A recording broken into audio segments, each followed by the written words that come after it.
The one thing that really stands out about our Seaplane base is just the rich history. As a fleet here, we've been operating J3 Cubs kind of since the beginning. We've been excited to diversify the fleet with the addition of the A5. The really nice thing with these sea wings, they can actually be used to assist a little drag on the inboard side of the turn. This is much easier to teach a glassy water landing in than anything else. Yeah, I love how you talked about using the drag on the sea wings. I'll actually go into a step taxi and I'll put, you can see I have right stick almost fully deflected. We've been specializing in making new seaplane pilots since 1963. And over the years, you learn what works, what doesn't work, and oftentimes that wisdom and that been there, done that gets trickled down through the generations.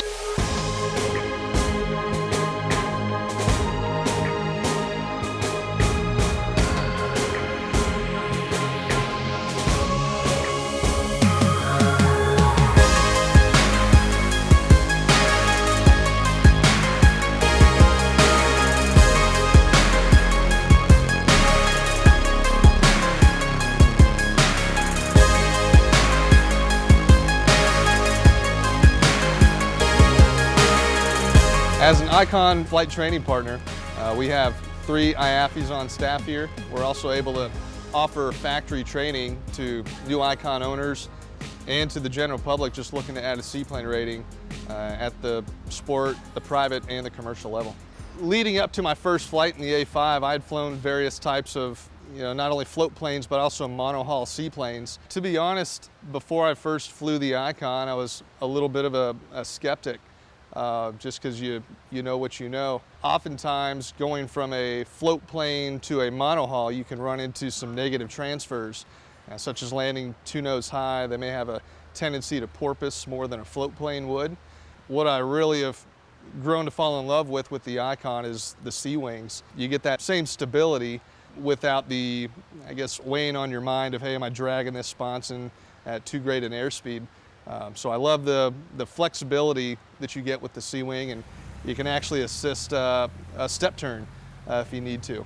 Hi, my name is Andy Jackson. I am the manager of the flight training network for Icon Aircraft. For all our training partners, Icon authorized flight instructors and flight schools, Icon doesn't just train them and stay out of the relationship after that. We do have annual standardization flights, and we like to come back and make sure that we're providing them the resources they need for owners. So today I'm here to give a standardization flight, and basically we're going to go up and make sure that they're flying the Icon the way that the company has trained us to train instructors, to train owners.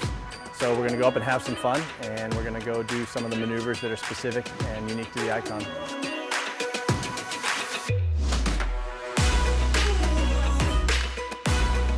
Now, one of the other differences too, going from a monohull, you can see how low we're sitting in the water. Yeah. You can dangle your fingers in the water from displacement here.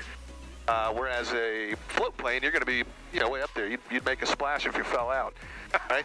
So when you are turning the aircraft in a monohull, a seaplane, your CG is generally much lower, giving you, I'd say, kind of the feel of turning in a sports car. Versus turning in an SUV. You also have another force that's acting on you depending on the day, but of course that's the wind. Centrifugal force is always going to be towards the outside turn. So this turn that we're going to start with, the upwind and downwind, you're going to have centrifugal force to the outside of the turn, in this case, upwind. So the wind and centrifugal force will counteract each other and make this airplane even more stable. Okay, here we go. So the stick's back, throttle's coming in. All right, so we'll see the nose come up, much like it does in a boat. It'll kind of peak out in that plow attitude. You see that angle starting to look very similar to the way it was prior to adding power. So as that nose comes down, power will come back. We're looking for about 4,000 RPM is a great place to start. If you've got any pitching moment on the nose called porpoising, a little back pressure is all it takes to fix that. All right, we're going to make a right turn. We're clear to the right. The really nice thing with these sea wings, they can actually be used to assist a little drag on the inboard side of the turn, actually increase your turning authority. Very nice. Hey, mind if I take it? You got it. I like instructors to come away with a feel for kind of the limit of a turn. You talked about the danger of getting that centrifugal force with the upwind. So what does it feel like when the plane is getting on the edge of that turn envelope? Sure. And I liken it to, I'm glad you brought up boats, because if anybody's ever been in a boat that's got a tight turn radius, you feel the seat of your pants start to slide to one side of the boat, maybe like you're leaning a little bit. So I really like to take the opportunity on these light wind days to kind of get some speed up, and then I'll do a nice aggressive rudder turn and let them feel, and just having a little more experience the plane kind of right when it's about to grip or release that grip on the water. So here we're coming near the shore, and I want to make a little bit more aggressive turn, so I'm going to add some power, and I'm going to really slowly, more and more right rudder. And now you can feel that side load increasing to the point where the hull feels like it wants to skip sideways. Sure. And if that happens, I just teach them straighten it out with the opposite rudder or go idle. Either one will fix your problem. Okay. But I like for instructors to see that, because we want to encourage our customers to go have fun and treat it like a boat on the water. But you also want them to recognize, hey, that's a sensation that could lead to worse things if not corrected right away. Exactly.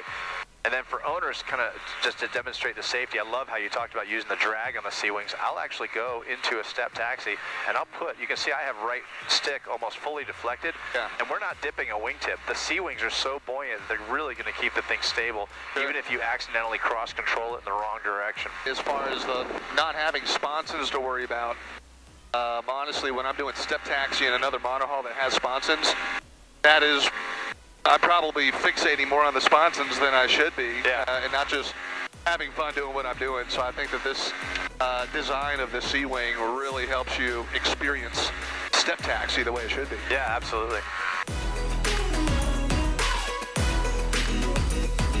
Master off.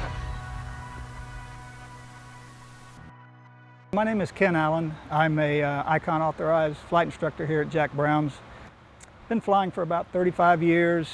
Been teaching at Jack Brown's in the Seaplane for right at 3 years now. When Ben approached me and was talking about partnering up with Icon to do some Icon training, I kind of got excited because I've seen the airplane in magazines and on YouTube videos and always thought it was a really cool airplane. Probably never have a chance to fly it.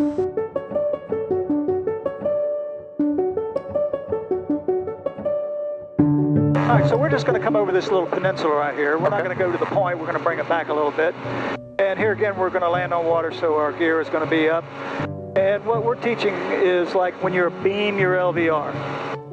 That's when you're going to do your checks. All right, so the gear is going to be up. The flaps are going to come down. We're at flap speed. Water rudders are up.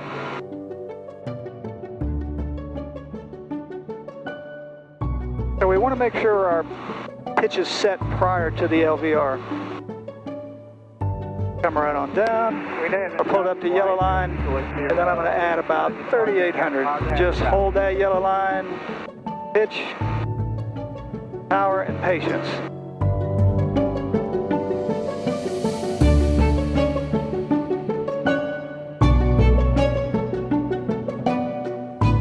Beautiful. There we go.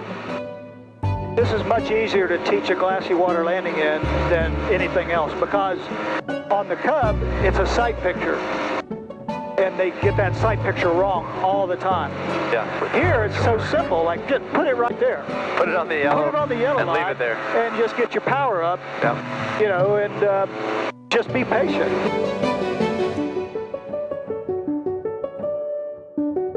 So we've done duals, people just coming in for fun flights. We've had a TXL course. We have had a couple that have gotten their commercial add-on or their private add-on in the Icon A5. And I gotta tell you, the duals are definitely the most fun because it's people that they've seen the Icon, they may have never touched it, they've seen it at air shows, they've seen people flying it. And so them actually getting to experience it is just really neat to see. I don't think anybody walks away without a smile on their face. And what I've found in this airplane is because it's so easy to fly, literally you can fly with 2 fingers. Having Jack Brown's join the network was really special for us as we got to link up with one of the most known names in seaplane flying. And Icon's mission, of course, is to get as many people flying seaplanes as possible. And I don't think we could touch any more customers than we are using Jack Brown and their resources and their popularity. Response we've been gaining from students and customers alike has been overwhelmingly positive. A lot of people have come here to train before in the past in a J3 or one of our other float planes, and saw that we now have a Icon A5 as a training option, and they want to just get checked out in it or go out and just experience what a different sight picture is going to be. You know, our instructors are groomed and mentored, and I tell them that they're hired as psychologists that know how to fly.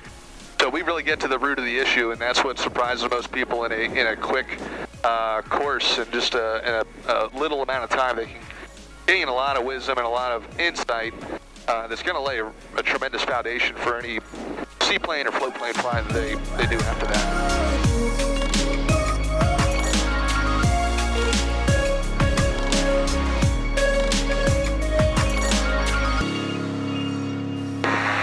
All right, very nice, guys. We're headed back.